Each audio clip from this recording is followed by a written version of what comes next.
ദ്രോണ കോച്ചിങ്ങിലേക്ക് സ്വാഗതം. PSC പരീക്ഷകൾക്ക് ചോദിക്കുന്ന ചോദ്യങ്ങളും അവയുടെ ഉത്തരങ്ങളുമാണ് ഇതിൽ അവതരിപ്പിക്കുന്നത്. ഇതിൽ മുൻകാല ചോദ്യങ്ങളും ഉൾപ്പെടുന്നു.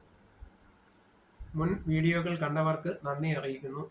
ഈ വീഡിയോ ആദ്യമായി കാണുന്നവർ ലൈക്ക് ചെയ്യുകയും സബ്സ്ക്രൈബ് ചെയ്യുകയും ഷെയർ ചെയ്യുകയും ചെയ്യണമെന്ന് അഭ്യർത്ഥിക്കുന്നു. ചോദ്യങ്ങളിലേക്ക് കടക്കുന്നു. ക്ലോറിന്റെ ബ്ലീച്ചിങ് പ്രവർത്തനം സാധ്യമാകാത്തത് അച്ചടി മഷിയിൽ ആണ്. കാർബൺ. നീറ്റുകക്കയിൽ കൂടി ക്ലോറിൻ വാതകം കടത്തിവിട്ട് നിർമ്മിക്കുന്നത്. നീറ്റുകക്കയിൽ കൂടി ക്ലോറിൻ വാതകം കടത്തിവിട്ട് നിർമ്മിക്കുന്നത് ബ്ലീച്ചിങ് പൗഡർ ആണ്. Bleaching powder. ബ്ലീച്ചിങ് പൗഡർ കണ്ടുപിടിച്ചത് ആര്? ചാൾസ് ടെനന്റ് ആണ് ബ്ലീച്ചിങ് പൗഡർ കണ്ടുപിടിച്ചത്. ചാൾസ് ടെനന്റ് ആണ്. DDT കണ്ടുപിടിച്ചത് ആര്? DDT കണ്ടുപിടിച്ചത് പോൾ മുള്ളർ ആണ്. ആസ്പിരിൻ കണ്ടുപിടിച്ചത് ആര്? ആസ്പിരിൻ കണ്ടുപിടിച്ചത് ആര്? ഫെലിക്സ് ഹോഫ്മാൻ ആണ്. Felix Hoffman. സിമന്റ് കണ്ടുപിടിച്ചത് ആര്? ജോസഫ് ആസ്പിഡിൻ ആണ്. സിമന്റ് കണ്ടുപിടിച്ചത് ജോസഫ് ആസ്പിഡിൻ ആണ്. സിമന്റിന്റെ സെറ്റിംഗ് സമയം നിയന്ത്രിക്കുന്നതിന് സിമന്റിനോട് ചേർക്കുന്ന വസ്തു ഏതാണ്?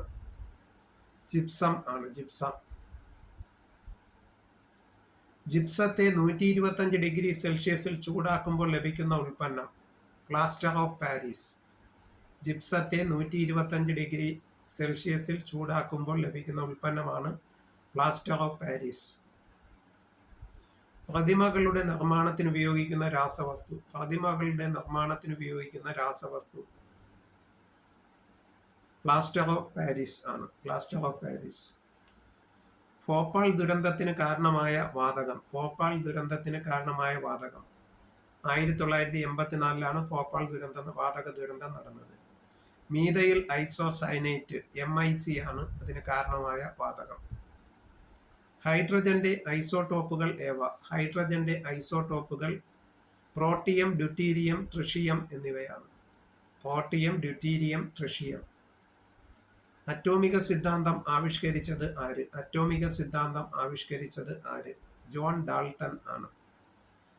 ഡ്രൈ ഐസ് എന്നറിയപ്പെടുന്നത് എന്താണ്? ഡ്രൈ ഐസ് എന്നറിയപ്പെടുന്നത് സോളിഡ് കാർബൺ ഡൈ ഓക്സൈഡ് ആണ്. Solid carbon dioxide. Photography ഫിലിമുകളിൽ ഉപയോഗിക്കുന്ന രാസവസ്തു ഏതാണ്? ഫോട്ടോഗ്രാഫി ഫിലിമുകളിൽ ഉപയോഗിക്കുന്ന രാസവസ്തു ആണ് സിൽവർ ബ്രോമൈഡ്. Silver bromide. കൃത്രിമ മഴ പെയ്യിക്കാൻ ഉപയോഗിക്കുന്ന രാസവസ്തു ഏതാണ്? സിൽവർ അയഡൈഡ് ആണ്. സിൽവർ അയഡൈഡ് ആണ് കൃത്രിമ മഴ പെയ്യിക്കാൻ ഉപയോഗിക്കുന്നത്. ചീമുട്ടയുടെ ഗന്ധമുള്ള വാതകം ഏത്? ചീമുട്ടയുടെ ഗന്ധമുള്ള വാതകം സൾഫർ ഡൈ ഓക്സൈഡ് ആണ്. എലിവിഷം എന്താണ്? സിങ്ക് ഫോസ്ഫൈഡ് ആണ് എലിവിഷം എന്നറിയപ്പെടുന്നത്. സിങ്ക് ഫോസ്ഫൈഡ് ആണ് എലിവിഷം എന്നറിയപ്പെടുന്നത്. പാറ്റാഗുളിക എന്നറിയപ്പെടുന്നത് എന്താണ്? നാഫ്തലിൻ ആണ്. അപ്പൊ നാഫ്തലിൻ ആണ് പാറ്റാഗുളിക എന്ന് അറിയപ്പെടുന്നത്. റബ്ബറിന് കട്ടി കൂട്ടാൻ ഉപയോഗിക്കുന്ന വസ്തു ഏത്? റബ്ബറിന് കട്ടി കൂട്ടാൻ ഉപയോഗിക്കുന്ന വസ്തു ഏതാണ്? സൾഫർ ആണ്. സൾഫർ ആണ് റബ്ബറിന് കട്ടി കൂട്ടാൻ ഉപയോഗിക്കുന്ന വസ്തു. പ്രൊഡ്യൂസർ ഗ്യാസ് എന്ന ഏതിന്റെ എല്ലാം മിശ്രിതമാണ്? പ്രൊഡ്യൂസർ ഗ്യാസ് ഏതിന്റെ എല്ലാം മിശ്രിതമാണ്? കാർബൺ ഡൈ ഓക്സൈഡ്, നൈട്രജൻ എന്നിവയുടെ മിശ്രിതമാണ് പ്രൊഡ്യൂസർ ഗ്യാസ് എന്ന് പറയുന്നത്. വാട്ടർ ഗ്യാസ് എന്നറിയപ്പെടുന്നത് ഏതിന്റെയൊക്കെ മിശ്രിതമാണ്? വാട്ടർ ഗ്യാസ് എന്നറിയപ്പെടുന്നത് carbon dioxide, hydrogen. Soda water എന്തൊക്കെ ചേർന്നതാണ്? ജലത്തിൽ കാർബൺ ഡൈ ഓക്സൈഡ് ലയിപ്പിച്ചത്. അലൂമിനിയത്തിന്റെ അയിര് എന്താണ്? അലൂമിനിയത്തിന്റെ അയിര് എന്താണ്? ബോക്സൈറ്റ് ആണ് അലൂമിനിയത്തിന്റെ അയിര്. ബോക്സൈറ്റിൽ നിന്ന് ആദ്യമായി അലൂമിനിയം വേർതിരിച്ചെടുത്തത് ആര്? ബോക്സൈറ്റിൽ നിന്ന് ആദ്യമായി അലൂമിനിയം വേർതിരിച്ചെടുത്തത് ആര്? ചാൾസ് മാർട്ടിൻ ഹാൾ ആണ്. ചാൾസ് മാർട്ടിൻ ഹാൾ ആണ്. ഫ്രഞ്ച് വിപ്ലവത്തിൽ കൊല്ലപ്പെട്ട രസതന്ത്രജ്ഞൻ ആര്? ഫ്രഞ്ച് വിപ്ലവത്തിൽ കൊല്ലപ്പെട്ട രസതന്ത്രജ്ഞൻ ആരാണ്? ലാവോസിയ ആണ്. ലാവോസിയ.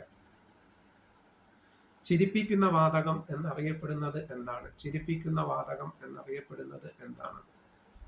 നൈട്രസ് ഓക്സൈഡ് ആണ്. നൈട്രസ് ഓക്സൈഡ് ആണ് ചിരിപ്പിക്കുന്ന വാതകം എന്നറിയപ്പെടുന്നത്. ചിരിവാതകം, ഓക്സിജൻ എന്നിവ കണ്ടെത്തിയത് ആരാണ്? ജോസഫ് പ്രിസ്റ്റിലി ആണ്. ചിരിപ്പിക്കുന്ന വാതകം ഓക്സിജൻ എന്നിവ കണ്ടെത്തിയത് ജോസഫ് പ്രിസ്റ്റിലി ആണ്. ജോസഫ് പ്രിസ്റ്റിലി. ഹൈഡ്രജൻ, ഓക്സിജൻ എന്നിവയുടെ സംയുക്തമാണ് ജലം എന്ന് പറഞ്ഞത് ആര്? കാവൻഡിഷ് ആണ്. കാവൻഡിഷ്.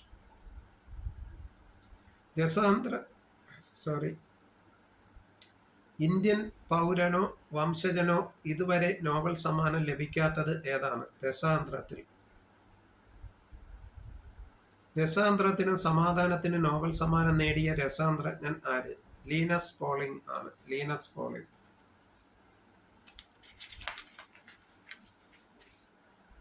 മൈക്രോഗ്രാഫിയ എന്ന ഗ്രന്ഥം രചിച്ചത് ആര്? മൈക്രോഗ്രാഫിയ എന്ന ഗ്രന്ഥം രചിച്ചത് ആര്? റോബർട്ട് ഹുക്ക് ആണ്. Robert Hooke. സസ്യകോശം കണ്ടെത്തിയത് ആര്? MJ സ്ലീഡൻ ആണ്. MJ സ്ലീഡൻ ആണ് സസ്യകോശം കണ്ടെത്തിയത്.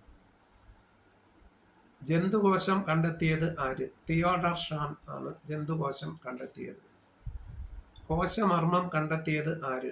റോബർട്ട് ബ്രൗൺ ആണ്. റോബർട്ട് ബ്രൗൺ ആണ് കോശമർമ്മം കണ്ടെത്തിയത്. കോശത്തിന്റെ ശക്തി കേന്ദ്രം എന്നറിയപ്പെടുന്നത് മൈറ്റോകോൺട്രിയ ആണ്. മൈറ്റോകോൺട്രിയ. മരുഭൂമിയിൽ വളരുന്ന സസ്യങ്ങളാണ് സിറോഫൈറ്റുകൾ. സിറോഫൈറ്റുകൾ. ജലത്തിൽ വളരുന്ന സസ്യങ്ങളെ ഹൈഡ്രോഫൈറ്റുകൾ എന്ന് പറയുന്നു. ജലത്തിൽ വളരുന്ന സസ്യങ്ങളെ ഹൈഡ്രോഫൈറ്റുകൾ എന്നാണ് പറയുന്നത്. ലവണജലത്തിൽ വളരുന്ന സസ്യങ്ങൾ ഹാലോഫൈറ്റുകൾ എന്ന് അറിയപ്പെടുന്നു. ഇത്രയും ചോദ്യോത്തരങ്ങളാണ് ഈ വീഡിയോയിൽ അവതരിപ്പിച്ചിരിക്കുന്നത്. വീഡിയോ ആദ്യമായി കാണുന്നവർ ലൈക്ക് ചെയ്യുകയും സബ്സ്ക്രൈബ് ചെയ്യുകയും ഷെയർ ചെയ്യുകയും ചെയ്യണമെന്ന് അഭ്യർത്ഥിക്കുന്നു.